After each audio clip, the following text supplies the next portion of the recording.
जय Jagannath. Doubt clear with Devesh YouTube channel में आप सभी बंधुओं का हार्दिक अभिनंदन है। हम लोग सी-टेट पेपर 2 मैथमेटिक्स का तैयारी कर रहे हैं बहुत ही अच्छे ढंग से। मतलब क्लास 6 से लेकर क्लास 8 तक टीचर बनने के लिए जो फॉर्म डाला जाता है सी-टेट में, उसके मैथ का हम लोग तैयारी कर रहे हैं। मतलब सी-टेट पेपर 2 मैथ्स का तैयारी कर रहे हैं। कल ही स्टार्ट हुआ है आपका सिमेट्री चैप्टर, सममिति चैप्टर, जो कि एनसीईआरटी क्लास 6 और क्लास 7 में ये चीज़ दिया हुआ है, सममिति यानी सिमेट्री। हम लोग कल पहला क्लास देखे थे 121 नंबर क्लास पार्ट 1, ठीक है। और सी-टेट 2024 का जो एग्ज़ाम है 21 जनवरी 2024 को रविवार को होने वाला है। समय बहुत ही कम है, इसीलिए जितना भी वीडियो आ रहा है बहुत ही इंपॉर्टेंट और हेल्पफुल है। मतलब जिस तरीके से प्रश्न पूछा जाता है ठीक वैसे ही यहाँ पर बना के देते हैं, उसी तरह पढ़ाया जाता है। इसीलिए वीडियो को लास्ट तक देखिए। कल क्या पढ़े थे थोड़ा सा यहाँ पर बता देते हैं, रिकैप कर लेते हैं, मतलब दोहरा देते हैं, आवृत्ति कर लेते हैं। क्लास नंबर 121 हुआ था कल पार्ट 1, मतलब ये जो शुरू किए हैं सिमेट्री का पार्ट 1 था, क्लास नंबर 121। इसमें हम लोग पढ़े थे सिमेट्री क्या होता, सममिति क्या होता, मतलब सममिति क्या होता था पढ़े हैं, सिमेट्रिक सममित क्या होता ये भी पढ़े। मतलब कोई भी आकृति, अगर किसी भी आकृति का अगर दो भाग एक जैसा है तो उस आकृति को हम लोग कहेंगे सममित। और इस जो गुण है, ये जो गुण है उसको कहेंगे सममिति, ठीक है। इसके बारे में पढ़े थे हम लोग। फिर इसका जो प्रकार दो टाइप का होता है सममिति, एक लाइन सममिति होता है, रैखिक सममिति, और एक घूर्णन सममिति, रोटेशनल सिमेट्री। तो कल हम लोग शुरू किया किए थे लाइन सिमेट्री, ठीक है। इसको हिंदी में रैखिक सममिति बोला जाता है। तो इसमें हम लोग पढ़े थे रैखिक सममिति क्या होता है, रैखिक सममिति का प्रयोग करके सममित रेखा ज्ञात करना, ठीक है। जैसे हम वर्ग में देखे थे जो कितना रैखिक सममिति होता है, आयत में देखे थे, समचतुर्भुज में देखे थे, वृत्त में देखे थे, और भी बहुत सारा आकृति में देखे थे। आज का जो क्लास है इसमें हम लोग क्या पढ़ेंगे टुडे क्लास में, क्लास नंबर 122 और सममिति का पार्ट 2 आज पढ़ेंगे, ठीक है। इसमें हम लोग पढ़ेंगे आज थोड़ा जो कल छूट गया था उसको हम लोग कवर करेंगे। पतंग पढ़ेंगे, पतंग में सममिति कितना सममिति होता है और कितना रेखा होता है सममिति का वो पढ़ेंगे। समबहुभुज में पढ़ेंगे बहुत सारा, जिसमें हम सम अष्टभुज पढ़ेंगे, सम पंचभुज पढ़ेंगे, सम षटभुज या सम षष्ठभुज पढ़ेंगे, और ये पढ़ेंगे। उसके बाद दूसरा क्या पढ़ेंगे, इंग्लिश अल्फ़ाबेट्स जो होता है, मतलब ABCD से लेकर Z तक जो होता है, उसमें हम लोग पढ़ेंगे जो रैखिक सममिति कितने तरह से होता है और कितना रैखिक सममिति टोटल होता है। अंत में एक चीज़ बोलेंगे अभी, जिम्मेदारी एक अच्छी आदत है जो हमें कभी भी बिगड़ने नहीं देती है। किसी चीज़ का जिम्मेदारी अगर आप पर रहेगा तो बहुत ही अच्छी हैबिट है, अच्छी आदत है। जैसे सी-टेट का तैयारी करने का जिम्मेदारी है तो एक अच्छा आदत है, इसीलिए हम डेली क्लास एकदम बहुत 45-40 मिनट का लाते हैं ताकि बहुत ही हेल्पफुल हो। अंत तक क्लास में बने रहिएगा, बहुत ही इंपॉर्टेंट क्लास होने वाली है।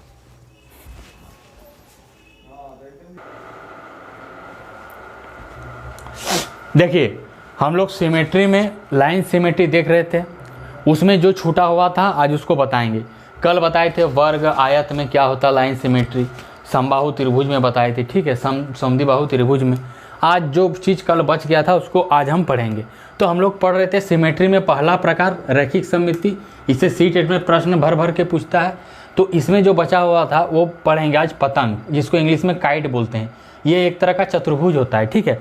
इसका परिभाषा हम कैसे लिखेंगे, तो एक चतुर्भुज जिसमें दो आसन्न भुजाओं एडजेसेंट साइड्स के युग्म, मतलब जोड़ा, पेयर बराबर होते हैं। युग का मतलब क्या होता है, जोड़ा, एक साथ, पेयर, दो को बोलते हैं युग्म।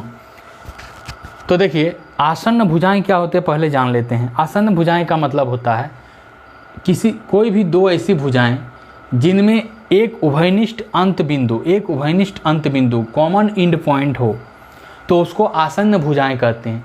जैसे ये पतंग का फिगर है, इसमें बोल रहा है दो भुजाएं अगर उन दोनों भुजाओं का एक उभयनिष्ठ अंत बिंदु होगा तो उस बिंदु को क्या बोलेंगे, मतलब वो भुजा दोनों को क्या बोलेंगे, आसन्न भुजा कहेंगे, ठीक है। तो ये एक पतंग का चित्र है। यहाँ पर देखिए ये जो शीर्ष है AB जो है इस शीर्ष पर मिलता है, और AD जो है ये भी इस शीर्ष पर मिलता है। मतलब AB और AD का कॉमन पॉइंट क्या है, ये कॉमन पॉइंट है, ये कॉमन पॉइंट है, ठीक है। A तो AB और AD का कॉमन पॉइंट एंड पॉइंट एक ही है अंत बिंदु A है, इसीलिए AB और AD को क्या बोलेंगे, आसन्न भुजाएं कहेंगे। आसन्न भुजाएं समझ गए। और A और C क्या है, उभयनिष्ठ अंत बिंदु, एक यहाँ अंत बिंदु है, एक यहाँ पर भी अंत बिंदु है। जिस तरफ AB और AD का अंत बिंदु A है, उसी तरफ BC और CD का अंत बिंदु भी C है। ठीक है, तो BC और CD क्या हो जाएगा, उभयनिष्ठ आसन्न भुजा हो गया। तो पतंग को हम कैसे परिभाषा देंगे, एक ऐसा चतुर्भुज जिसमें दो आसन्न भुजाओं का जोड़ा बराबर होता है। ये भी आसन्न भुजा है, ये भी आसन्न भुजा है, क्यों, क्योंकि इसका अंत बिंदु एक ही है। ये भी आसन्न भुजा है, ये भी आसन्न भुजा है, क्यों, क्योंकि इसका भी एक ही अंत बिंदु है। तो पतंग में क्या होता है, दो जोड़ा, मतलब दो जोड़ा क्या होता है, आसन्न भुजा बराबर होती है। यहाँ एक जोड़ा है, यहाँ एक जोड़ा है। ये मान लीजिए 2 सेंटीमीटर है, तो ये भी 2 सेंटीमीटर होगा। ये मान लीजिए 3 सेंटीमीटर है, ये भी 3 सेंटीमीटर होगा। तो ये बराबर ये है एक जोड़ा, ये बराबर ये है दूसरा जोड़ा। तो जब दो जोड़ा आसन्न बराबर है कोई चतुर्भुज में, तो उस चतुर्भुज को हम लोग क्या कहेंगे, पतंग कहेंगे, या इंग्लिश में इसको काइट बोलते हैं। लेकिन ये तो परिभाषा था, लेकिन हम लोग पढ़ क्या रहे थे, रैखिक सममिति। एक पतंग में कितना रैखिक सममिति होता है, कितना लाइन ऑफ सिमेट्री होता है, देख लेते हैं। इस पतंग में हम कैसे रेखा खींचेंगे, डॉट लाइन खींचेंगे जो आपस में बराबर हो जाए। तो यहाँ पर देखिए ऐसे खींचते हैं,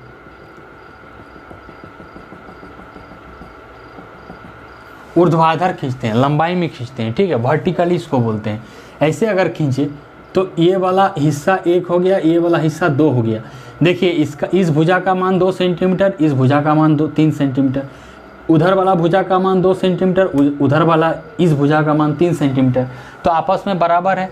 और क्या होता है, काइट में जो है ना, एक कोण भी बराबर होता है, एंगल B बराबर एंगल C। ये वाला जो कोण है, ये दोनों आपस में बराबर होगा।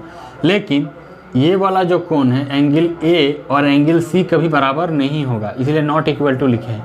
लेकिन एंगल B और एंगल C क्या होगा, ये बराबर होगा। तो देखिए यहाँ पर दो कोण बराबर है, ये भुजा बराबर है, ये भुजा बराबर है, इसीलिए पहला वाला हिस्सा दूसरा वाला हिस्सा आपस में क्या है, बराबर संतुलित मात्रा में है। इसीलिए अगर इस तरह हम डॉट रेखा खींचे तो ये क्या है, दोनों चित्र जो है, मतलब दोनों भाग जो है, 1 और 2 भाग आपस में क्या है, बराबर है, मतलब आपस में सम्मित है। और इसी गुण को सम्मिति कहते हैं। तो इसका कितना सम्मित रेखा होगा, कितना रैखिक सम्मिति का लाइन होगा, एक ही होगा, ये वाला। तो इसका आंसर क्या लिखेंगे, ऐसे 1 लिख देंगे, ठीक है। लेकिन अगर बोलेंगे इस तरह अगर डॉट देंगे तो होगा क्या, बराबर, ऊपर वाला नीचे वाला नहीं होगा। क्यों, क्योंकि इस तरह अगर दे देंगे तो ऊपर में देखिए 2 सेंटीमीटर है, यहाँ 3 सेंटीमीटर नहीं होगा, यहाँ 2 सेंटीमीटर 3 सेंटीमीटर नहीं होगा। ये 2 सेंटीमीटर अगर यहाँ पर भी 2 सेंटीमीटर रहता तो इस तरह करने पर ऊपर वाला नीचे वाला हिस्सा बराबर हो जाता है। तो पतंग में अगर पूछेगा कितना सिमेट्री रेखा होता है, तो पतंग में रैखिक सममिति 1 होता है। सिमेट्री का 2 प्रकार होता है, रैखिक सममिति और घूर्णन सममिति। हम लोग अभी उसका टाइप 1 पढ़ रहे हैं, रैखिक सममिति। अभी घूर्णन सममिति नहीं पढ़े, कल का क्लास में हम लोग घूर्णन सममिति पढ़ेंगे। रैखिक सममिति आज का क्लास पूरा लगेगा, रैखिक सममिति थोड़ा बड़ा चीज़ है।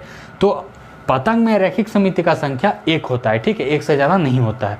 उसके बाद और कुछ है, उसको बताएंगे, आप लोग लास्ट तक चैनल में बने रहिए।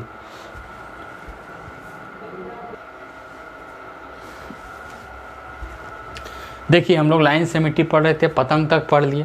एक चीज़ यहाँ पर समझने का है, बहुभुज पूछ देता है, बहुभुज में कितना रैखिक सममिति होता है, कितना घूर्णन सममिति होता है। तो यहाँ पर एक चीज़ देखिए, ये जो बहुभुज है ना, इसको थोड़ा जान लेते क्या होता है। बहुभुज को इंग्लिश में पॉलीगन कहा जाता है। बहुभुज एक ऐसी सरल बंद वक्र है, वक्र आकृति है, जो केवल अनेक रेखाखंडों से ही बनी होती है। बहुभुज क्या होती है, एक ऐसी सरल बंद वक्र है। सरल होगा, सीधा होगा, टेढ़ा नहीं होगा, बंद होगा मतलब क्लोज होगा, और घुमाव वाला होगा, ठीक है, जो केवल रेखाखंडों से बनी होती है। जैसे ये वाला है, ये रेखाखंड मतलब क्या, जिसका 2 अंत बिंदु होता है। तो एक यहाँ अंत बिंदु है या यहाँ एक अंत बिंदु है, तो इसको हम रेखाखंड बोलेंगे।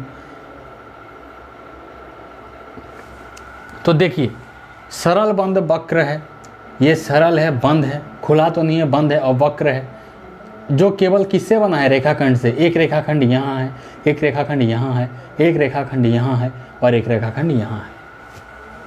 सरल बंद वक्र है, मतलब ये रेखाखंडों से ही बनी होती है, ठीक है।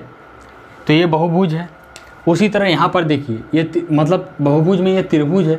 यहाँ देखिए ये एक रेखाखंड है, ये दूसरा रेखाखंड है, ये तीसरा है, ये चौथा है। तो ये भी सरल है, बंद वक्र है, आकृति है, इसको भी बहुभुज बोलेंगे। इसको भी क्या बोलेंगे? सरल बंद वक्र है, इसको ही बहुभुज बोलेंगे। इसलिए लिखे हैं वक्र, ऐसा ये सब वक्र है लेकिन बहुभुज है। लेकिन ये कुछ आकृति है जो कि वक्र है लेकिन बहुभुज नहीं है। क्यों नहीं है? क्योंकि ये बंद है लेकिन ये खुला है। देखिए ऐसे ऐसे है लेकिन ये यहाँ पर खुला है, गैप है, इसीलिए बहुभुज नहीं है। ये बहुभुज है। यहाँ पर ये खुला हो गया इसलिए ये बहुभुज नहीं है, ये बहुभुज है। यहाँ पर ये खुला हो गया इसलिए ये बहुभुज नहीं है लेकिन ये बहुभुज है। तो यहाँ पर कुछ बताएं आकृति जो बहुभुज है, नीचे में कुछ आकृति है जो बहुभुज नहीं है। तो बहुभुजों का वर्गीकरण क्या होता है, उस बहुभुजों का कितना प्रकार होता है? तो बहुभुजों का जो प्रकार होता है, टाइप जो होता है, तो भुजाओं या शीर्षों, भुजा क्या हो गया? ये सब भुजा है और शीर्ष ये वाला है। भुजाओं या शीर्षों के अनुसार बहुभुजों का वर्गीकरण किया जाता है। कोई भी आकृति में उसका भुजा और उसका शीर्ष, मतलब ये भुजा हो गया और ये शीर्ष हो गया, इसी के आधार पर उस आकृति को हम लोग बोलेंगे कौन सा बहुभुज है। देखिए बहुभुज का उदाहरण क्या है? बहुभुज बहुत तरह का होता है। बहुभुज का परिभाषा क्या है? सरल बंद वक्र हो। तो त्रिभुज भी बहुभुज होता है, चतुर्भुज भी बहुभुज होता है, पंचभुज भी बहुभुज होता है, षष्ठभुज भी बहुभुज होता है, सप्तभुज भी बहुभुज होता है, अष्टभुज भी बहुभुज होता है, नवभुज भी बहुभुज होता है, 10 भुज भी बहुभुज होता है, और n भुज, यहाँ पर n भुज आप कितनों लगा सकते हैं, 11, 12, 13, 14 भुजा वाला को भी बहुभुज बोलेंगे, 15 भुजा वाला को भी बहुभुज बोलेंगे। तो इसीलिए हम n लगा दिए। n के जगह आप कितना भी भुजा लगा सकते हैं। n भुजा वाला को ही n भुज वाला भुजा को भी हम लोग n बहुभुज कहेंगे, ठीक है। तो ये सब था। लेकिन हम सिमेट्री पढ़ रहे थे, रैखिक समिति, तो हम लोग त्रिभुज में पढ़ लिए, चतुर्भुज में पढ़ लिए। आज हम क्या पढ़ेंगे? पंचभुज, षष्ठभुज और अष्टभुज में पढ़ेंगे रैखिक समिति कितना होता है, ठीक है। लेकिन उसमें भी हम लोग सम बहुभुज में पढ़ेंगे। समिति वहीं पर प्रयोग किया जाता है जो कि समान हो, इसीलिए सम बहुभुज में हम लोग क्या पढ़ेंगे? रैखिक समिति। इसके पहले हम लोग सम बहुभुज और विषम बहुभुज को एक बार जान लेंगे। उसके बाद जो बचा हुआ है बहुभुज, षष्ठभुज, पंचभुज और अष्टभुज में हम लोग रैखिक समिति को पढ़ेंगे। आप लोग चैनल में बने रहिए।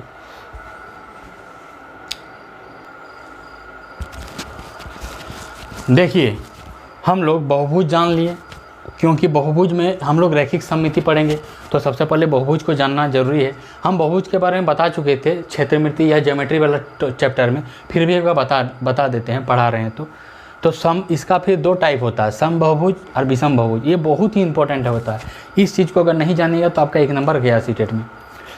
तो देखिए सम बहुभुज को रेगुलर पॉलीगन कहा जाता है और विषम बहुभुज को इरेगुलर पॉलीगन कहा जाता है। ये जितना भी चीज़ पढ़ा रहे हैं क्लास 6 का एनसीईआरटी मैथ बुक, क्लास 7 का एनसीईआरटी मैथ बुक, क्लास 8 का एनसीईआरटी मैथ बुक से पढ़ा रहे हैं, ठीक है। तो सम बहुभुज में क्या होता है कंडीशन?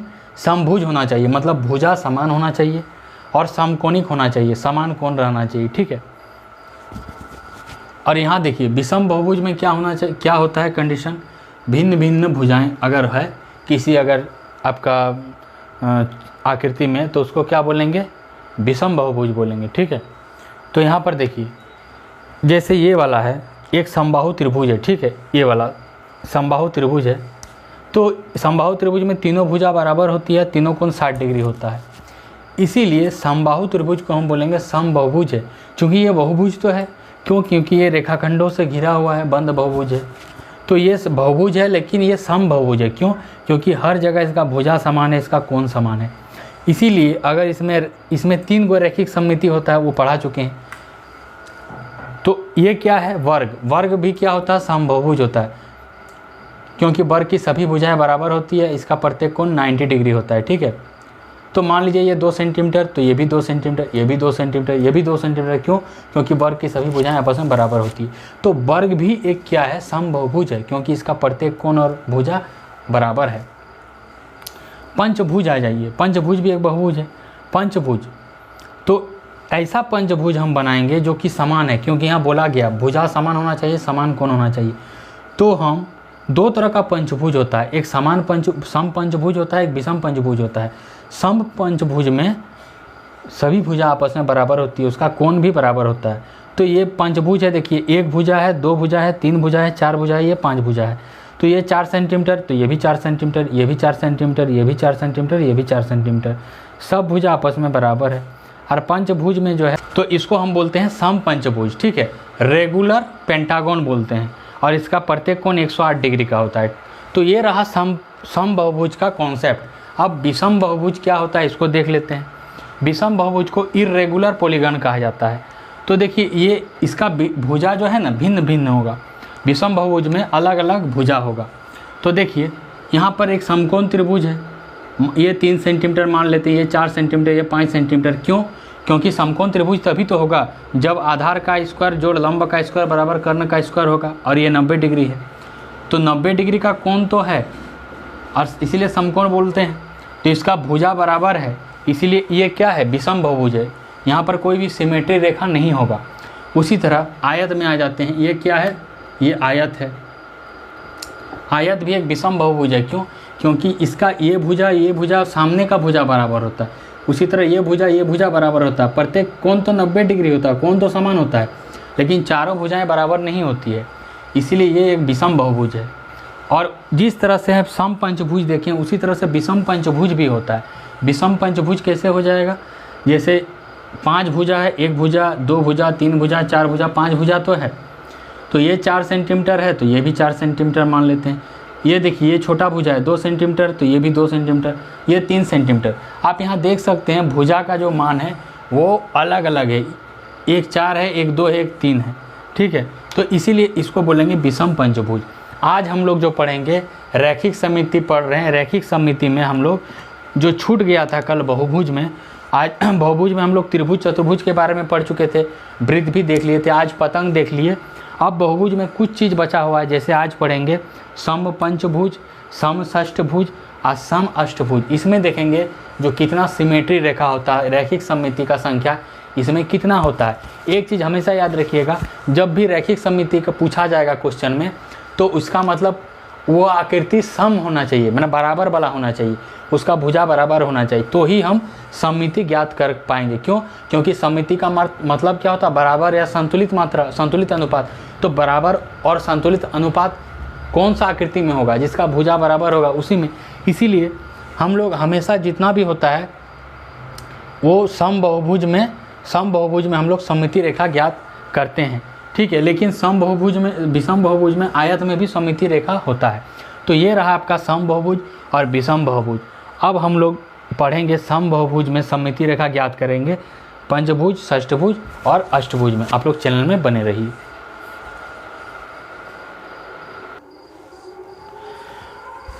देखिए रैखिक समिति में हम लोग सम बहुभुज पढ़ लिए। अब हम लोग रैखिक समिति क्या पढ़े, चतुर्भुज में पढ़ लिए, त्रिभुज में पढ़ लिए, पतंग में पढ़ लिए, वृत्त में पढ़ लिए। अब हम सम बहुभुज में कुछ आकृति का पढ़ेंगे। पहला क्या है, सम पंचभुज, मतलब इसको इंग्लिश में क्या बोलते हैं, रेगुलर पेंटागन।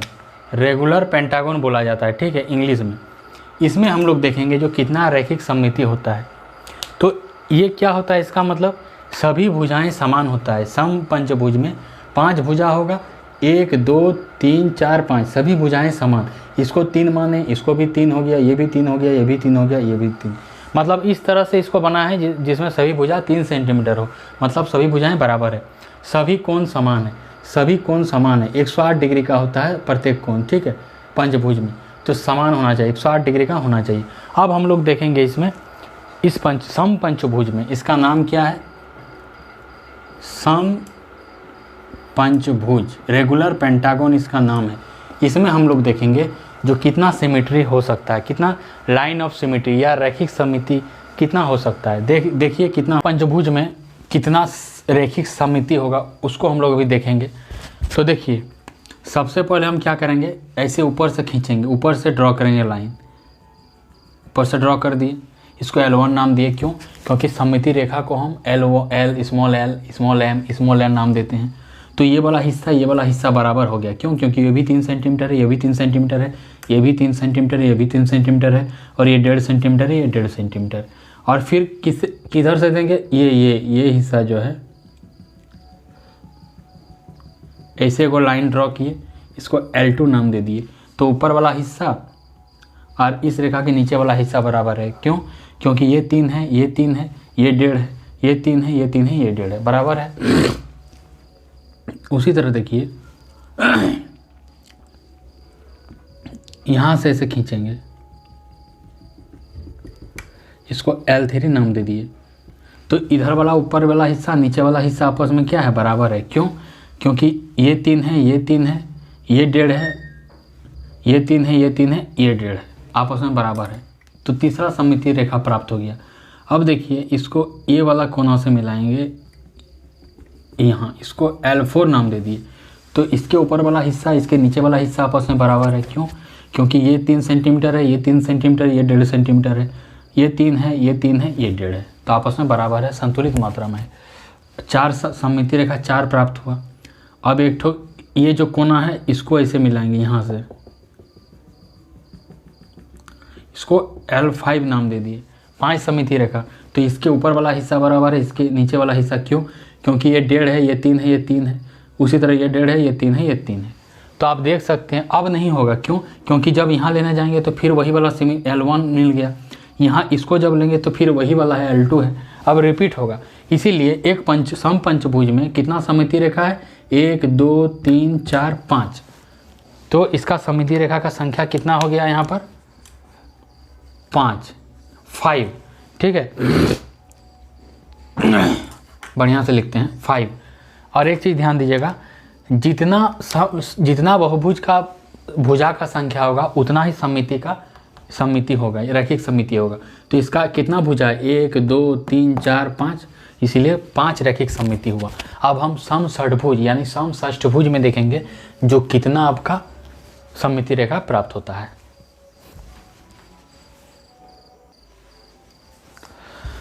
अब देखिए अब दूसरा नंबर देखेंगे समबहुभुज में समषष्ठभुज या समषष्ठभुज, मतलब ऐसा आकृति जिसका समान 6 भुजा होगा।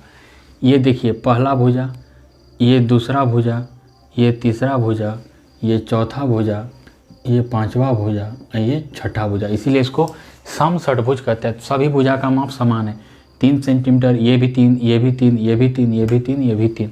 तो यहाँ लिखे हैं समषष्ठभुज में सभी भुजाएं समान है, सभी भुजाएं समान है 3 सेंटीमीटर का, सभी कोण समान, सभी कोण का मान कितना है, 120 डिग्री। ठीक है, इसमें बोल रहा है लाइन ऑफ सिमेट्री क्या है, रैखिक सममिति इसमें कितना होगा। तो देख लेते हैं रैखिक सममिति कितना होगा।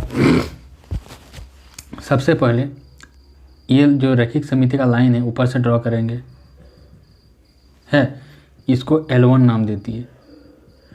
ये वाला हिस्सा बराबर है। क्यों? क्योंकि ये 3 है, ये भी 3 है, ये भी 3 है, ये भी 3 है, ये भी 3 है, ये भी 3 है, हो गया।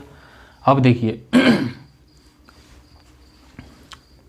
एक तो इस तरह बीच से दिखाएंगे, एगो इस तरह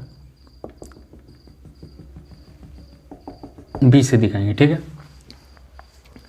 एक ऊर्ध्वाधर सममित रेखा खींचे तो इधर इधर बायां दायां बराबर हो गया। अब एक क्षैतिज खींचेंगे, ऐसे बीच में लेटा हुआ रेखा खींचेंगे तो ये जब खींचेंगे तो ऊपर वाला हिस्सा नीचे वाला हिस्सा बराबर हो जाएगा। क्यों?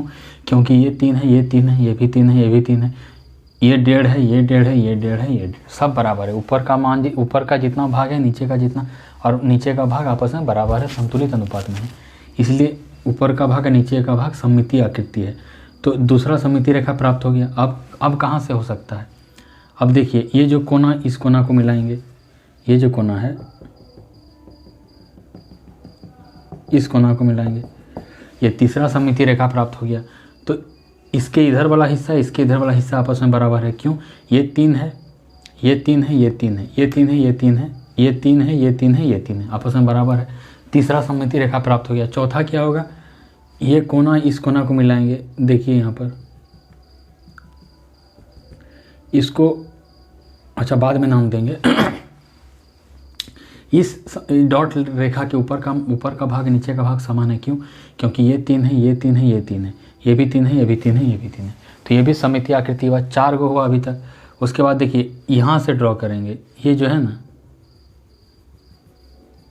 ऐसे ड्रॉ करेंगे, ये 5वां रेखा हो गया। तो इसके इधर वाला हिस्सा इसके इधर वाला हिस्सा बराबर है, क्यों? क्योंकि ये 3 है 3 है 1.5 है, ये भी 3 है 3 है 1.5 है, नहीं सॉरी ये 3 है ये 3 है 1.5 है। तो इधर वाला हिस्सा इस रेखा के इधर ऊपर वाला हिस्सा नीचे वाला हिस्सा आपस में बराबर संतुलित है। तो ये भी आकृति दोनों सममित है, ऊपर वाला नीचे वाला। तो 5वां सममिति रेखा हुआ, ठीक है, मैंने छठा हो गया। तो देखते हैं, ये L1 नाम दिए थे, इसको L2 नाम दे दिए, इसको L3 नाम दे दिए, इसको L4 नाम दे दिए। एक ठो और होगा अभी, कैसे? ये जो है ना इसके बीच में वो होगा सममिति रेखा, ठीक है। तो इसके ऊपर वाला हिस्सा इस रेखा के नीचे वाला हिस्सा बराबर है, क्यों? क्योंकि ये 3 है 3 है 1.5 है। उसी तरह से ये 3 है ये 3 है, मैंने ये जो रेखा है आपका ये 3 है 3 है 1.5 है 1.5 है। उसी तरह 3 है 3 है ये 1.5 है ये 1.5 है। मैंने इस रेखा का नीचे और ऊपर का हिस्सा आपस में संतुलित है। तो ये दोनों भी ऊपर वाला नीचे वाला, इस रेखा का ऊपर वाला नीचे वाला हिस्सा आपस में संतुलित है। इसको नाम दे दिए L2, इसको नाम दे दिए L3, इसको नाम दे दिए L4, इसको नाम दे दिए L5, इसको नाम दिए L6। टोटल कितना सममिति रेखा प्राप्त हुआ? सम षटभुज में रेगुलर हेक्सागोन में टोटल 6। तो यहाँ लिखेंगे हम सममिति, रैखिक सममिति का संख्या कितना है? टोटल 6 है, लाइन सिमेट्री। और एक चीज़ याद रखिएगा, सम बहुभुज में जितना भुजा होगा उतना रैखिक सममिति का संख्या होगा। तो इसमें भुजा कितना है? 6 है टोटल, 1 2 3 4 5 6। तो इसीलिए लाइन सिमेट्री इसका संख्या कितना हो गया? 6 हो गया। अब एगो देखेंगे सम अष्टभुज में, ठीक है। उसके बाद इंग्लिश अल्फ़ाबेट में कैसे सममिति रेखा होता उसका हम लोग अध्ययन करेंगे।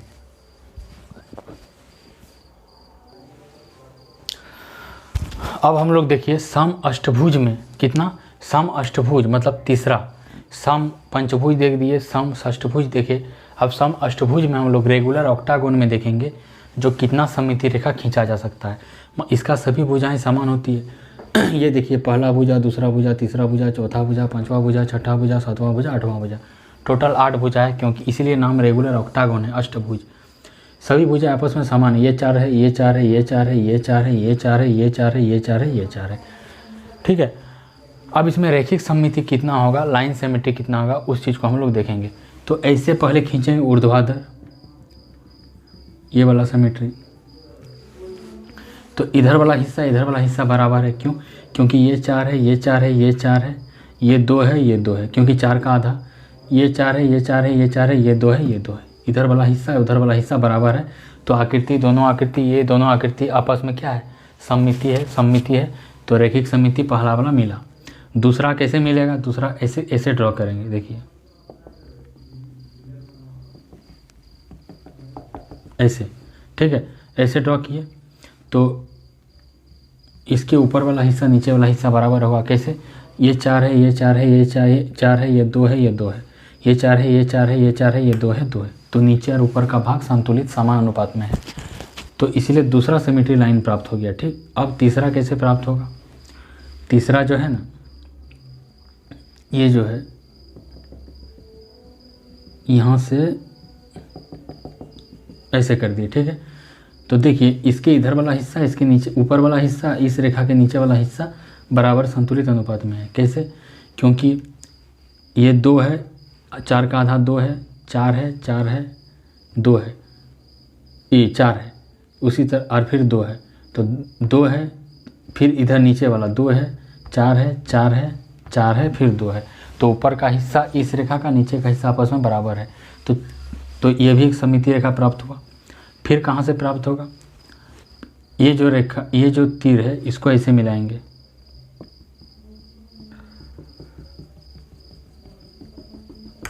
मिला दिए, ये चौथा हुआ। इसके ऊपर वाला हिस्सा इसके नीचे वाला हिस्सा बराबर है। फिर 5वां, इसको यहाँ से मिलाएंगे, तो इसके ऊपर वाला हिस्सा इसके नीचे वाला हिस्सा भी बराबर होगा। आप लोग भुजा को नाप के देख सकते हैं। छठा नंबर में मतलब उसके बाद ये होगा, यहाँ से यहाँ हो गया, ठीक है। तो इस रेखा के इधर उधर साइड का हिस्सा, नीचे साइड का हिस्सा आपस में बराबर है। और क्या होगा बराबर? और ये वाला होगा। तो इस रेखा के इधर वाला हिस्सा बराबर है। और एक ठो यहाँ पर होगा, तो इस रेखा के उधर वाला हिस्सा इधर वाला हिस्सा बराबर है। टोटल कितना हुआ नाम दे देते हैं, इसको L1 नाम दे देते हैं, इसको L2 नाम देते हैं, इसको L3 नाम दे देते हैं, इसको L4 नाम देते हैं, इसको L5 नाम दे देते हैं, इसको L6 नाम देते हैं, इनको L7 नाम दे देते हैं, इसको L8 नाम दे देते हैं। टोटल 8 गो सिमेट्री रेखा प्राप्त हुआ। फिर ये वाला यही L1 हो गया, L1 ही है नीचे तक आया है। फिर ये वाला L2 ही है जो इधर से आया है, अब इधर नहीं लेंगे फिर रिपीट हो जाएगा। ये L2 ही है, ये फिर L3 ही है, ठीक है। तो टोटल कितना हो गया, 8 गो सममिति रेखा प्राप्त हो गया। तो देखिए समअष्टभुज में कितना सममिति रेखा प्राप्त हुआ, टोटल 8 गो। एक चीज़ इसको याद रखने का क्या तरीका है, तो जितना भुजा होगा समान उतना रैखिक सममिति का संख्या होगा। तो इसमें समअष्टभुज में कितना टोटल भुजा है, टोटल 8 गो है, गिन सकते हैं। इसीलिए रैखिक सममिति इसमें कितना हो गया, 8 हो गया, ठीक है। ये तो खत्म हो गया बहुभुज में, त्रिभुज, चतुर्भुज, पतंग, उसके बाद ये सब पंचभुज, षष्ठभुज, अष्टभुज में देख लिए। रैखिक सममिति देखिए, अभी घूर्णन सममिति नहीं देखे, अभी टाइप 1 देखें, सममिति का भाग 1 देख रहे हैं अभी, रैखिक सममिति, लाइन सिमेट्री। अब एक हिस्सा और बच गया, इंग्लिश का जो ABCD होता है, इंग्लिश अल्फ़ाबेट, उसमें अब हम बारी बारी से देखेंगे जो किसमें रैखिक सममिति होता है और किसमें नहीं होता है। आप लोग चैनल में अंत तक बने रहिए।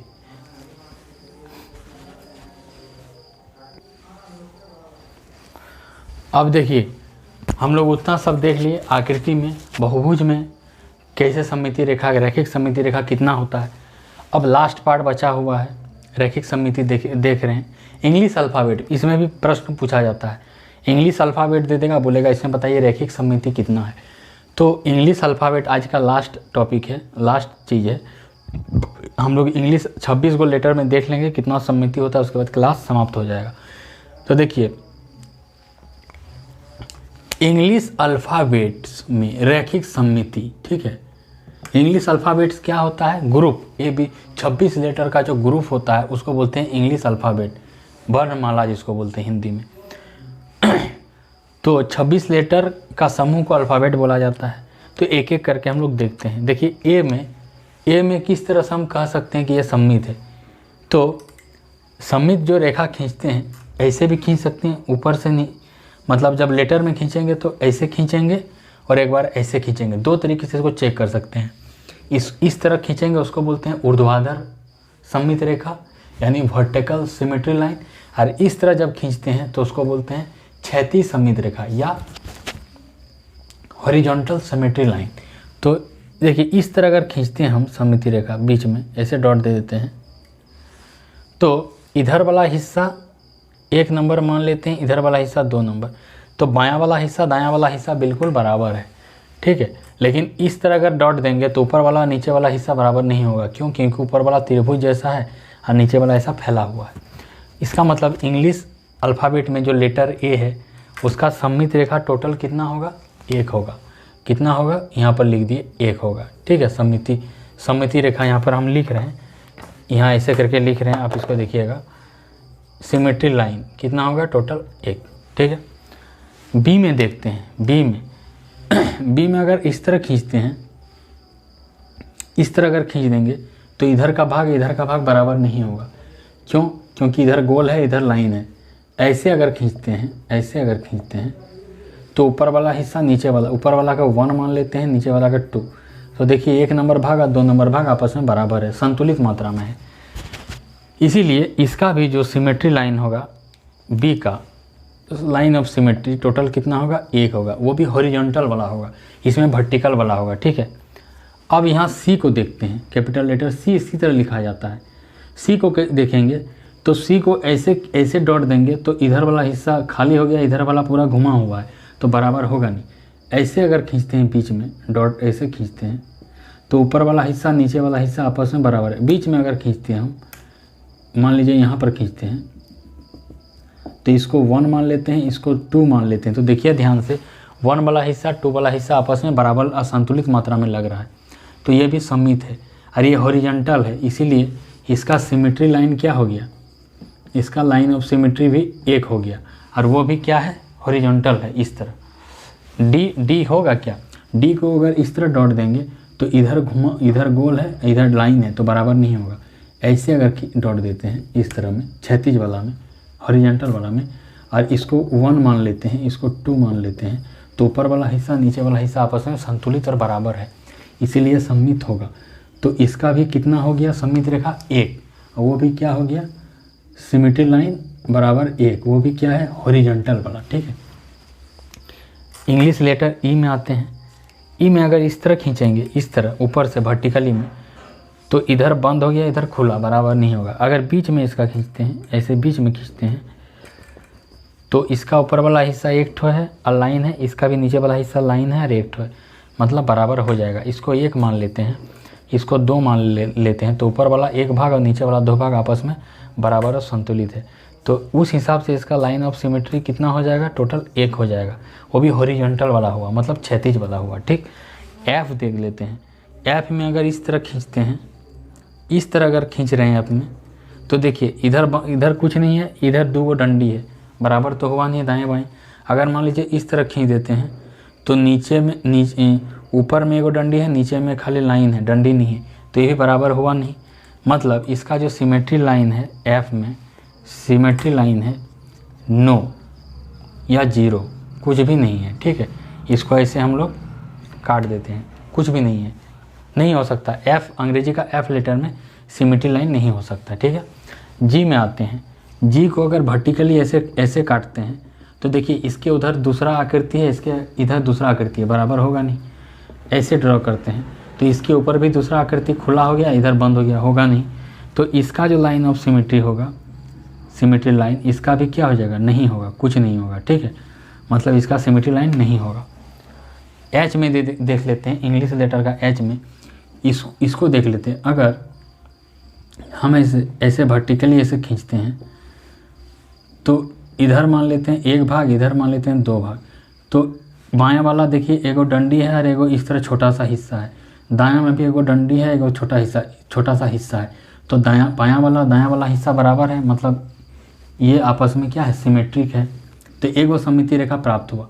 अब इसको इस तरह हम खींचते हैं हॉरिजॉन्टल में, तो हॉरिजॉन्टल में खींचेंगे तो ऊपर वाला को 3 मान लिए और नीचे वाला को 4 मान लिए, तो ऊपर का 3 भाग और नीचे का 4 भाग भी आपस में क्या है बराबर है। क्यों? क्योंकि इधर 1 डंडी है, 2 डंडी है, नीचे में भी 1 डंडी है, 2 डंडी है। तो अगर बोलेगा एच में कितना सिमेट्री लाइन है, तो टोटल कितना है 2, टोटल कितना है 2। एक क्या है वर्टिकली है और एक क्या है हॉरिजॉन्टली है। एक ऐसे है सिमेट्री लाइन और एक क्षैतिज वाला है। एक वर्टिकली सिमेट्री लाइन है, एक और एक हॉरिजॉन्टल सिमेट्रिक लाइन है। तो ए से लेके एच तक में हम लोग लाइन रैखिक सममिति को देखें। अब एच से आगे हम देखेंगे और जेड तक देखेंगे जो किसमें सममिति रेखा होता है, किसमें नहीं होता है।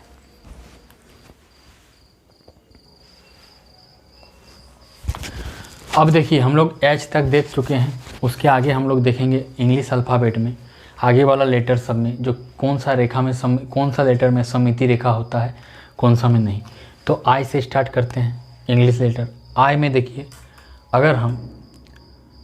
अगर हम इसको वर्टिकली ऐसे खींचते हैं डॉट रेखा, ऐसे डॉट रेखा, तो इसको 1 मान लेते हैं, इसको 2 मान लेते हैं।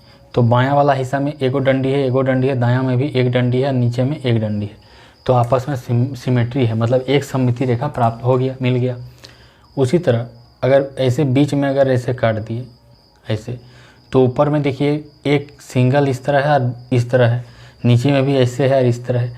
तो मतलब इस तरह भी अगर सिमेट्री लाइन खींचते हैं तो भी ये ऊपर वाला नीचे वाला भाग सिमेट्री हो जाता है। ठीक है, तो आई में सिमेट्री लाइन कितना है, सिमेट्री लाइन कितना है, टोटल 2 हो गया। ठीक, एक वर्टिकल है और एक हॉरिजॉन्टल है। ओके लिख देते हैं, एक वर्टिकल है और एक हॉरिजॉन्टल है। उसी तरह जे में देख लेते हैं। जे में क्या होता है क्या, जे में तो जे में वर्टिकली ऐसे खींचते हैं, तो देखिए इधर का हिस्सा क्या है, डंडी है, इधर से घुमा हुआ है, तो बायां दायां तो बराबर होगा नहीं। ऐसे खींच के देखते हैं, इस तरह भी खींच के अगर देखें तो ऊपर में नीचे में घुमा है लेकिन ऊपर में घुमा नहीं है, तो बराबर तो हुआ नहीं, ना दायां बायां बराबर हो रहा है ना ऊपर नीचे बराबर हो रहा है। इसीलिए इसका जो सिमेट्री लाइन होगा वो क्या होगा, नो, नहीं होगा, ठीक है, नहीं होगा, काट दिए इस तरह, ठीक है। के में देख लेते हैं, के में क्या देखते हैं कि है क्या सिमेट्री लाइन। पहले इस तरह खींचते हैं, के में इस तरह खींच रहे हैं तो नहीं होगा, क्यों, क्योंकि इधर दो गो ऐसे है, ऐसे है, इधर नहीं है। तो इस तरह खींच के देखते हैं हॉरिजॉन्टल में, हाँ इस तरह खींच के देखते हैं तो ऊपर में एक रेखा है और ऐसे है, नीचे में भी एक रेखा है और ऐसे हो गया ऊपर नीचे। ऊपर का भाग को 1 मान लिए, नीचे का भाग को 2 मान लिए, तो ऊपर वाला हिस्सा नीचे वाला हिस्सा बराबर है, मतलब ये हॉरिजॉन्टली में सिमेट्री है। तो इसका सिमेट्री लाइन कितना हो गया, 1 हो गया, और वो भी क्या है, हॉरिजॉन्टली है, हॉरिजॉन्टली ऐसे है, ठीक है, वर्टिकली नहीं है। एल में देखते हैं, एल में क्या सिमेट्री लाइन होगा। एल को ऐसे काटते हैं, ऐसे डॉट देते हैं, तो इसमें इधर एगो डंडी निकल गया, इस तरह रेखा निकल गया, लेकिन बायां तरफ तो कोई रेखा नहीं है, तो एल में तो वर्टिकली सिमेट्री होगा नहीं। इसको ऐसे देखते हैं हॉरिजॉन्टली। हॉरिजॉन्टली में देखिए ऊपर में एक खाली रेखा है, नीचे में एक रेखा है, साथ में ऐसे है लकीर, ऐसे इस तरह रेखा है, सीधा है और इस तरह है, लेकिन ऊपर में खाली सीधा है। तो ना ही बायां वाला दायां वाला बराबर हो रहा है, ना ही ऊपर वाला नीचे वाला बराबर हो रहा है। इसीलिए एल में क्या होगा, सिमेट्री लाइन बराबर नो, सिमेट्री लाइन नहीं होगा, इसलिए यहाँ पर काट देते हैं, ठीक है। एम में देखते हैं, एम में वर्टिकली ऐसे खींचते हैं, तो ध्यान से देखेंगे तो इधर देखिए बायां वाला में इसको 1 मान लेते हैं, इसको 2 मान लेते हैं, तो इधर एक गो इस तरह है, उधर भी इस तरह है, तो बायां दायां बराबर है, मतलब एक वर्टिकली सिमेट्री लाइन इसमें होगा एम में। इस तरह खींचेंगे तो नहीं होगा, क्यों नहीं होगा, क्योंकि नीचे 2 गो डंडी है, ऊपर में 2 गो डंडी है, लेकिन इस तरह नीचे में इस तरह नहीं है, तो खाली वर्टिकली होगा, ठीक है। तो यहाँ लिख लेते हैं सिमेट्री लाइन कितना हो गया इसका, एम का 1 हो गया, और वो भी क्या है, वर्टिकली सिमेट्री लाइन भी लिखे हैं, ठीक है, शॉर्ट फॉर्म। एन का देख लेते हैं, एन में होता है क्या, तो एन में ऐसे वर्टिकली खींचते हैं, आपको लगेगा देखने से कि इसको 1 मान लेते हैं, इसको 2 मान लेते हैं, आपको लग सकता है देखने से कि ये इधर वाला हिस्सा, बायां वाला हिस्सा में एगो डंडी है, तो दायां वाला में भी एक डंडी है, बिल्कुल सही। फिर बायां वाला में ऐसे है, दायां वाला में ऐसे है, लेकिन याद कीजिए इसमें जब के में देखे थे तो ऊपर में एक लकीर है, नीचे में भी एक लकीर है, इस तरह है तो नीचे में भी इस तरह है, बिल्कुल समान है। इसको जब यहाँ ढक देंगे तो एक दूसरे से ढका जाएगा, लेकिन एन के केस में इस तरह नहीं होता है। एन में एक डंडी यहाँ है, एन में बायां तरफ, तो दायां तरफ भी एक डंडी इधर है, ठीक है, लेकिन फिर इस तरह है, इस तरह रेखा है, लेकिन यहाँ से फिर इस तरह गया है, इस तरह नहीं गया है, ये ऊपर से नीचे आया है रेखा, लेकिन यहाँ दाएं तरफ नीचे से ऊपर जा रहा है। तो इधर वाला हिस्सा अगर इधर वाला ढकेंगे तो ढकाएगा नहीं, क्योंकि यहाँ त्रिभुज का आकार ऊपर तरफ है, लेकिन इधर दायां वाला में त्रिभुज का आकार नीचे तरफ है। इसीलिए एल में जो एन में जो है ऊर्ध्वाधर सममितीय रेखा नहीं होगा। हॉरिजॉन्टल खींचते हैं, ऐसे खींचते हैं, ऐसे खींचेंगे तो देखिए ऊपर में क्या है, एगो त्रिभुज एगो लाइन है, लेकिन नीचे में भी एक त्रिभुज एक लाइन है, लेकिन एक ऊपर में एक त्रिभुज इधर है और नीचे में एक त्रिभुज इधर है, ऊपर में एक लाइन उधर है, नीचे में एक लाइन इधर है। अगर ऊपर में त्रिभुज है जिस तरह, उसी तरह नीचे में भी त्रिभुज इधर रहता तो इसको बोल सकते थे हॉरिजॉन्टल में सिमेट्री है। लेकिन ऐसे जब हॉरिजॉन्टल दिखाए तो ऊपर में एक त्रिभुज है बाएं तरफ और दाएं तरफ एक लाइन, और नीचे वाला में त्रिभुज तो है लेकिन वो दाएं तरफ है, लेकिन ऊपर में त्रिभुज बाएं तरफ था तो नीचे वाला में त्रिभुज दाएं तरफ है। इसीलिए इसमें ना ही वर्टिकली सिमेट्री होगा ना ही हॉरिजॉन्टली होगा। तो इसीलिए यहाँ पर जो सिमेट्री लाइन लिख देते हैं, नो, नहीं होगा, और इसीलिए इसको ऐसे काट देते हैं। ओ को देखते हैं, इंग्लिश अक्षर का जो ओ है, इसमें होता है क्या, बिल्कुल होगा। इसमें ऐसे खींचते हैं, हाँ, इधर वाला हिस्सा को 1 नाम दिए, इधर वाला हिस्सा को 2, 1 और 2 आपस में बराबर है, बायां वाला दायां वाला, इस तरह इसको खींचते हैं। तो देखिए इसको 3 मान लिए, इसको 4 मान लिए, तो ऊपर वाला जितना है नीचे वाला भी 3 है, क्योंकि वृत्त जैसा दिख रहा है, वो तो वृत्त के आकार का ही है, तो ऊपर वाला हिस्सा नीचे वाला हिस्सा भी बराबर है। तो इसका 2 सममिति रेखा हुआ, एक ऐसे एक ऐसे। तो यहाँ पर लिखेंगे symmetry line is equal to 2, एक वर्टिकल हुआ और एक हॉरिजॉन्टल हुआ, एक वर्टिकल हुआ और एक हॉरिजॉन्टल हुआ, ठीक है। पी में देखते हैं हम लोग, इंग्लिश लेटर का पी पी में क्या होता है, पी में इस तरह का डॉट करते हैं, इस तरह वर्टिकली। तो अब देखिए दायां वाला हिस्सा जो इसको 1 मान लेते हैं, इसको 2 मान लेते हैं। बायां वाला में कुछ भी नहीं है, बायां वाला में खाली कुछ भी नहीं है, दायां वाला में एगो इस तरह गोल है, इस तरह, ठीक है। तो इसीलिए इधर वाला वर्टिकली में तो सिमेट्री होगा नहीं, हॉरिजॉन्टली खींच देते हैं, हॉरिजॉन्टली खींच देते हैं। तो हॉरिजॉन्टली जब खींचे तो नीचे में क्या है, नीचे में इसका खाली एक रेखा है, ऊपर में क्या है, ऊपर में इस तरह रेखा है और गोल है। तो नीचे और ऊपर में भी नहीं होगा। तो पी में ना ही वर्टिकली में सिमेट्री हुआ, ना ही हॉरिजॉन्टली में। इसीलिए पी के लिए सिमेट्री लाइन क्या होगा, पी के लिए सिमेट्री लाइन क्या होगा, नो, कोई भी नहीं होगा, ठीक है, एक भी नहीं होगा, इसीलिए इसको काट दिए। अब पी के आगे जो अक्षर है उसमें हम लोग देखेंगे रैखिक सममिति होता है या नहीं होता है।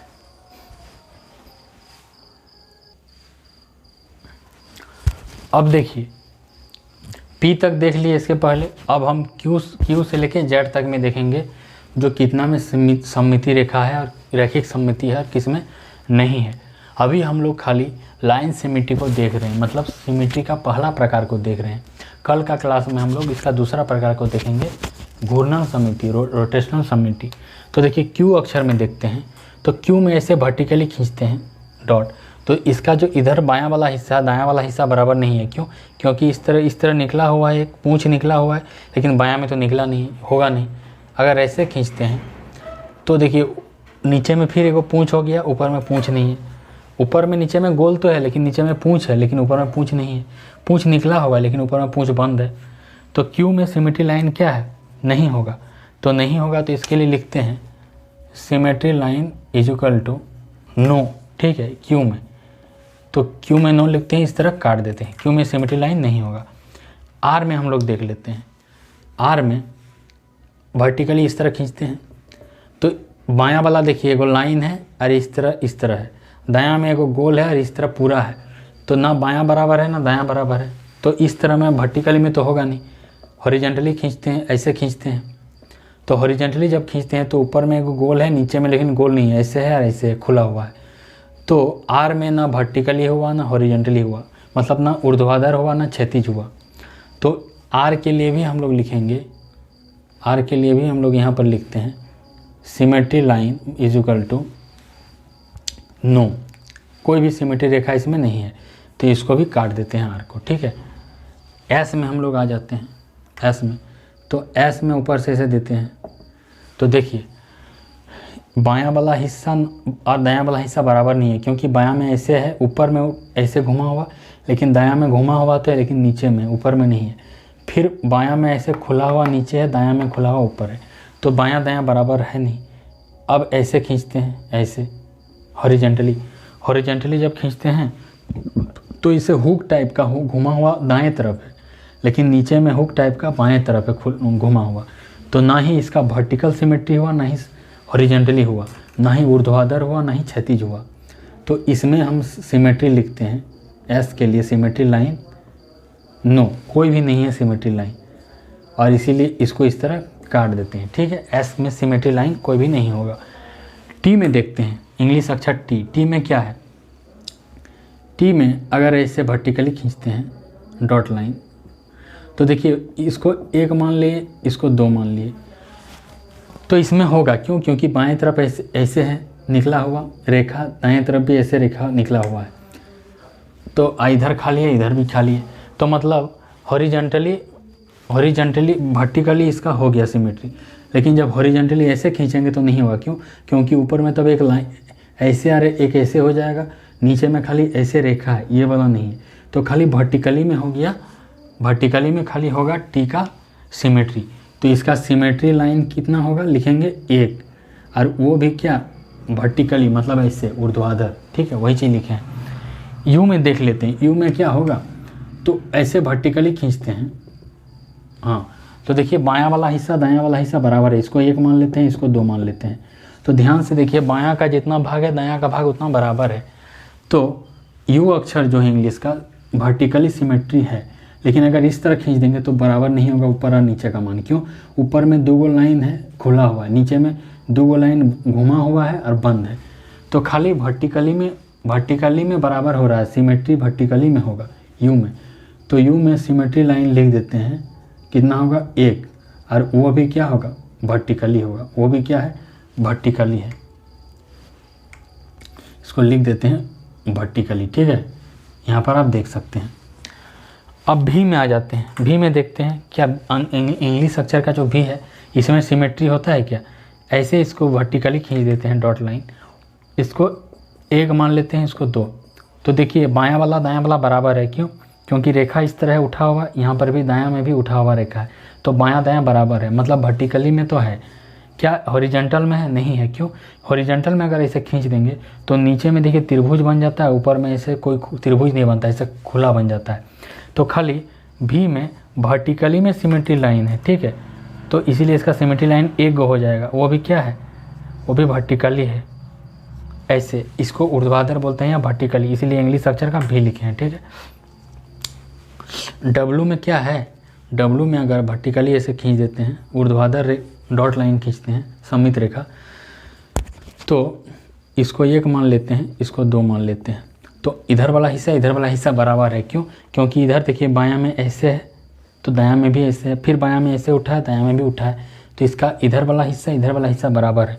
अगर हम ऐसे खींच देते हैं तो ऊपर और नीचे का भाग बराबर नहीं होगा, क्यों, क्योंकि ऊपर में 2 लाइन है, बीच में खुला हुआ है, नीचे में 2 लाइन तो है लेकिन इस तरह करके बंद है, तो ऊपर में नहीं होगा, ऊपर और नीचे का भाग बराबर नहीं होगा, खाली बाएं और दाएं बराबर होगा। इसीलिए इसका खाली वर्टिकली सिमेट्री लाइन है, तो इसका सिमेट्री लाइन बराबर कितना हो जाएगा 1, खाली क्या है वर्टिकली है, इसीलिए भी से इसको दिखाएं। इसका क्या है ऊर्ध्वाधर सिमेट्री लाइन है, ऊर्ध्वाधर बोलिए या वर्टिकली बोलिए, ठीक है। अब एक्स में देख लेते हैं, एक्स में होगा क्या, एक्स में सिमेट्री रेखा अगर इस तरह ऊर्ध्वाधर खींच देते हैं तो इसको मान लेते हैं हम 1 और इसको मान लेते हैं 2, तो बायां वाला 1 मान लिए, दायां वाला 2, तो बायां वाला में देखिए इस तरह है, इस तरह, दायां वाला में भी इस तरह है, इस तरह है, मतलब बायां दायां बिल्कुल समान है, तो वर्टिकली में सिमेट्री लाइन होगा। और अगर इस तरह हॉरिजॉन्टल में इस तरह खींच देते हैं तो क्या हॉरिजॉन्टल में मतलब क्षैतिज वाला में भी है क्या, क्षैतिज वाला में अगर सिमेट्री लाइन खींचे तो बराबर होगा क्या, बिल्कुल बराबर होगा, क्यों, ऐसे खींच दिए तो ऊपर वाला में देखिए इधर एगो रेखा है, इधर एगो रेखा है, नीचे में भी इधर एगो रेखा है, इधर एगो रेखा, बिल्कुल बराबर है। तो बायां वर्टिकली खींचते हैं तो बायां दायां बराबर हो जाता है, हॉरिजॉन्टली खींचते हैं तो ऊपर नीचे बराबर हो जाता है। इसीलिए एक्स में सिमेट्री लाइन टोटल कितना है 2, एगो वर्टिकली एगो हॉरिजॉन्टली, तो यहाँ लिख देंगे एगो वर्टिकली है और एगो हॉरिजॉन्टली एच। वर्टिकली का पहला अक्षर भी लिखे हैं, हॉरिजॉन्टली का पहला अक्षर एच लिखे हैं। हॉरिजॉन्टली माने क्षैतिज हो गया, वर्टिकल माने ऐसे हो गया लाइन वाला, माने खड़ा हुआ क्षैतिज, वर्टिकली माने ये वाला हो गया इस तरह परपेंडिकुलर जो दिखाएं, अच्छा भी हॉरिजॉन्टल मतलब इस तरह लाइन वाला, क्षैतिज गिरा हुआ, तो यहाँ एच लिखे हैं। वाई में देख लेते हैं, वाई में इंग्लिश अक्षर का वाई जो है इसमें सममिति है क्या, तो यहाँ वर्टिकली खींचते हैं, वर्टिकली सिमेट्री खींचते हैं सममिति, तो देखिए इसको 1 मान लेते हैं और इसको 2 मान लेते हैं, तो इधर वाला बाएं में इस तरह रेखा गया है, दाएं में इस तरह बिल्कुल, और इधर में भी कुछ नहीं है, यहाँ पर भी कुछ नहीं है, मतलब बायां दायां बिल्कुल बराबर है, एक रेखा इधर है, एक रेखा इधर है, तो वर्टिकली में वाई में सिमेट्री होगा लेकिन हॉरिजॉन्टली में नहीं होगा। अगर ऐसे खींचते हैं इस तरह में हॉरिजॉन्टली खींचते हैं तो नीचे एक रेखा हो गया लेकिन ऊपर में 2 रेखा इस तरह हो गया ग्लास की तरह, ठीक है, तो होगा नहीं। उल्टा त्रिभुज है ऊपर में, लेकिन इस तरह अगर खींचेंगे, अगर इस तरह खींच दिए तो ऊपर में एक उल्टा त्रिभुज बन रहा है लेकिन नीचे में एक रेखा है, तो ऊपर नीचे बराबर होगा नहीं, तो खाली वर्टिकली होगा जिससे बायां और दायां बराबर हो रहा है। तो यहाँ पर लिखेंगे वाई के लिए सिमेट्री लाइन टोटल कितना है 1, और वो भी क्या है वर्टिकली है इस तरह, ठीक है, इसीलिए वर्टिकली या ऊर्ध्वाधर वर्टिकली का भी लिखे हैं। अब जेड में देख लेते हैं, जेड में सिमेट्री लाइन है क्या, तो जेड में अगर इस तरह काट देते हैं, इस तरह काट देते हैं, मतलब वर्टिकली सिमेट्री लाइन दिखाते हैं, तो इसको मान लेते हैं 1 और इसको मान लेते हैं 2, तो क्या 1 और 2 बराबर है, नहीं बराबर है, क्यों नहीं बराबर है, क्योंकि बाएं में इस तरह रेखा है खुला हुआ, दाएं में खुला हुआ यहाँ है, ऊपर मतलब बाएं तरफ ऊपर तरफ खुला हुआ है लेकिन दाएं तरफ खुला हुआ है लेकिन ऊपर तरफ नहीं, नीचे में है, फिर बाएं तरफ बंद है त्रिभुज जैसा नीचे में लेकिन दाएं वाला भाग में बंद है त्रिभुज जैसा ऊपर में, इसीलिए बराबर नहीं होगा। अगर ये खुला हुआ बाएं तरफ जिस तरह इस तरह रेखा है खुला हुआ, तो दाएं तरफ भी तो रेखा है लेकिन नीचे है ऊपर में नहीं है। और उसी तरह बाएं तरफ एक त्रिभुज बना है बंद, ये नीचे में है। उसी तरह दाएं तरफ त्रिभुज तो बना है लेकिन नीचे नहीं, ऊपर है। इसीलिए जेड में वर्टिकली में सिमेट्री नहीं होगा, मतलब बाएं और दाएं बराबर नहीं हो रहा है, इसलिए वर्टिकली सिमेट्री लाइन नहीं होगा। अगर हम इस तरह खींच देते हैं, इस तरह खींच देते हैं, तो क्या हो रहा है, क्या हॉरिजॉन्टली में भी नहीं होगा। क्यों नहीं होगा? क्योंकि ऊपर में देखिए इस तरह को रेखा है और इस तरह गया है, नीचे में भी एक इस तरह रेखा आया है, इस तरह रेखा तो आया है, लेकिन ऊपर में रेखा का दिशा इधर है लेकिन नीचे में रेखा का दिशा इधर है। फिर ये जो आया है, ये जो रेखा इस तरह है लेकिन यहाँ पर इस तरह है, तो होगा नहीं, ठीक है। इसीलिए जेड में ना ही इस तरह में हुआ, मतलब वर्टिकली में हुआ, ना मतलब ऊर्ध्वाधर में भी सममिति रेखा नहीं हुआ, और फिर जेड में हॉरिजॉन्टल में भी नहीं हुआ, मतलब क्षैतिज में भी नहीं हुआ। तो यहाँ पर लिखेंगे जेड के लिए सिमेट्री लाइन क्या है, नो, मतलब कोई भी सिमेट्री लाइन इसका नहीं है, मतलब काट दिया, ठीक है। तो ये रहा अभी बताए क्यू से लेके जेड तक में सिमेट्री लाइन। तो आप देख सकते हैं पूरा लाइन सिमेट्री जो होता है आज ख़त्म हो चुका है आज के क्लास में। पूरा सबसे पहले क्या देखे, कल का क्लास में सिमेट्री पढ़े थे, सिमेट्री का टाइप पढ़े थे, ठीक है, रैखिक समिति पढ़े, उसके बाद त्रिभुज चतुर्भुज में पढ़े, जो लाइन सिमेट्री कौन सा त्रिभुज में होता है, कौन सा चतुर्भुज में होता है, कौन सा त्रिभुज में नहीं होता, कौन सा चतुर्भुज में नहीं होता, वृत्त में पढ़े। आज के क्लास में क्या पढ़े, लाइन सिमेट्री ही पढ़े, रैखिक समिति ही पढ़े। आज के क्लास में पढ़े पतंग में होता है क्या, काइट में होता है क्या, समबहुभुज में पढ़े, मतलब पंचभुज में पढ़े सममिति रेखा होता है क्या, षष्ठभुज में पढ़े रैखिक समिति होता है क्या, अष्टभुज में पढ़े रैखिक समिति होता है क्या। उसके बाद इंग्लिश अल्फ़ाबेट जो है, इंग्लिश अल्फ़ाबेट में खास करके हम लोग पढ़े 26 लेटर में ए से लेकर जेड में जो सममिति रेखा किस में कौन सा लेटर में होता है, कौन सा लेटर में नहीं होता है, और कौन सा लेटर में खाली वर्टिकली सिमेट्री लाइन होता है, कौन सा रेखा में खाली हॉरिजॉन्टली वाला होता है, और कौन सा लेटर में वर्टिकली और हॉरिजॉन्टली दोनों होता है, ठीक है। तो ये सब हमें अभी पढ़े। जैसे एक्स जो है इसमें वर्टिकली होता है, हॉरिजॉन्टली भी होता है, डब्लू में खाली ये होता है, वर्टिकली होता है, इस तरह हम पढ़े, ठीक है। पूरा वीडियो बहुत ही मेहनत से बना है, जितना भी चीज़ पढ़ा है क्लास 6 और क्लास 7 का एनसीईआरटी मैथ बुक का चैप्टर 14 से ये रिलेटेड है, काहे कि एनसीईआरटी क्लास 7 और 6 में दिया गया है सिमेट्री के बारे में। तो आप जिस तरह क्वेश्चन पूछा जाता है सीटेट में बिल्कुल वैसे ही पढ़ा है। आज का क्लास रैखिक समिति का ख़त्म हो गया। अब कल का क्लास जो होगा वो पार्ट 3 होगा आपका समिति में, उसमें बताएंगे घूर्णन समिति, मतलब सिमेट्री का दूसरा प्रकार पढ़ाएंगे। और उसके बाद वाला जो क्लास होगा प्रीवियस ईयर में सीटेट में जो मैथ में पूछा गया था क्वेश्चन उसका रिवीजन होगा। तो आप पूरा क्लास को अंत तक देखिएगा तो ही लाभ होगा। 21 जनवरी 2024 में सीटेट का ऑफलाइन एग्ज़ाम होने वाला है OMR मार्कशीट पर, मतलब जो गोला भरने वाला होता है। समय बहुत ही कम है और एकदम अभी हम टॉपिक वाइज और टाइप वाइज पढ़ा रहे हैं, इस तरह से पढ़ा रहे हैं कि पूरा यूट्यूब में खोज लीजिएगा, इस तरह आपको पढ़ाई नहीं मिलेगा। अब बिना बकेती का, बिना बहस किए हुए एकदम पूरा आराम से और लॉजिक के साथ पढ़ा रहे हैं, समझा के डिटेल में। इसीलिए इधर उधर घूमने का ज़रूरत नहीं है, भटकने का ज़रूरत नहीं है। आप चैनल में जाइए, सभी प्लेलिस्ट के वीडियो को देखिए और एकदम आराम से तैयारी कीजिए। और सीटेट पेपर 2 में एकदम भयंकर नंबर लाइए, क्योंकि सीटेट में मैथ जो है ना, पेपर 2 मैथ में अगर नंबर नहीं लाइएगा तो आपका रिजल्ट ख़राब हो जाएगा, मतलब आप पास नहीं कर पाइएगा। इसलिए मैथ का तैयारी बहुत ही इंपॉर्टेंट है। जैसे ही मैथ का 20 नंबर कंटेंट वाला भाग ख़त्म होगा, उसके बाद जो शिक्षा शास्त्र होता है पेडागोजी शुरू कर देंगे। तो जस्ट पेडागोजी भी शुरू कर देंगे, उसमें भी एकदम 10 नंबर का पूछा जाता है, वो भी क्लियर हो जाएगा पूरा। तो 20 नंबर का पढ़ा रहे हैं अभी, फिर इसके बाद 10 नंबर का पेडागोजी पढ़ाएंगे। तो 30 नंबर एकदम फिक्स रखिए, गणित में कहीं नहीं जाएगा। 30 में 26-27 तो कहीं नहीं जाएगा। अरे 26-27 अगर गणित में लाते हैं तो बहुत ही अच्छा नंबर से पास हो जाएगा। अगर ये वीडियो पसंद आए तो वीडियो को लाइक कर दीजिएगा, वीडियो में कमेंट कीजिएगा और अधिक से अधिक शेयर कीजिएगा और चैनल को सब्सक्राइब कर लीजिएगा, ताकि इसी तरह का वीडियो और भी आपको भविष्य में मिलता रहे। तब तक के लिए धन्यवाद। जय जगन्नाथ।